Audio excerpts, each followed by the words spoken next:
2 ലക്ഷം രൂപ വരെയുള്ള കർഷക വായ്പകൾ എഴുതിത്തള്ളുമെന്ന് തെലങ്കാന മുഖ്യമന്ത്രി രേവന്ത് റെഡ്ഡി. എഴുതിത്തള്ളുക 2018 ഡിസംബർ 2023 ഡിസംബർ വരെയുള്ള വായ്പകൾ. ഗുണം ലഭിക്കുക 40 ലക്ഷത്തോളം കർഷകർക്ക്. ജസ്ന മരിയ ജെയിംസിന്റെ തിരോധാനത്തിൽ CBI അന്വേഷണം പുനരാരംഭിച്ചു. സ്പെഷ്യൽ ടീം അന്വേഷിക്കുക. ആദ്യ അന്വേഷണത്തിൽ ശ്രദ്ധിക്കാതെ പോയ കാര്യങ്ങൾ. അന്വേഷണം പുനരാരംഭിച്ചത് CJM കോടതിയുടെ നിർദ്ദേശത്തെ തുടർന്ന്.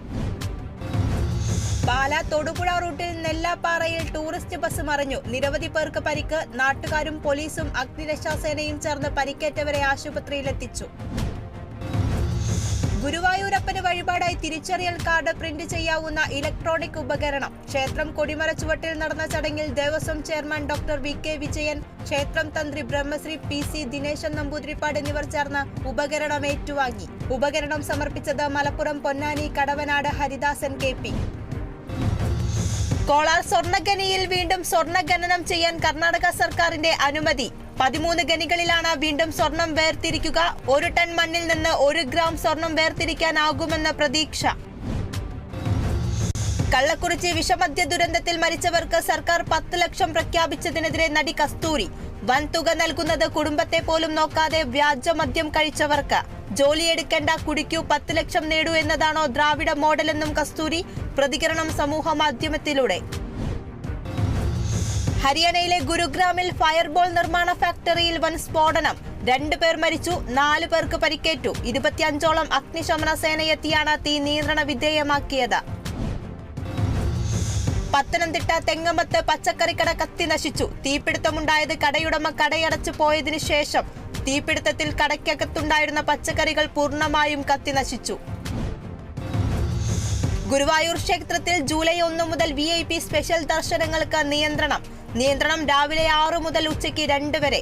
ദേവസ്വം ഭരണസമിതിയുടെ തീരുമാനം ഭക്തജന തിരക്ക് കണക്കിലെടുത്ത്. കരിപ്പൂർ വിമാനത്താവളത്തിൽ വ്യാജ ബോംബ് ഭീഷണി. ഷാർജയിലേക്കുള്ള എയർ അറേബ്യ വിമാനത്തിലാണ് ഭീഷണി. ഡോഗ് സ്ക്വാഡ് പരിശോധന നടത്തിയെങ്കിലും ഒന്നും കണ്ടെത്താനായില്ല. ഭീഷണിയെ തുടർന്ന് വിമാനം 5 മണിക്കൂറോളം വൈകി.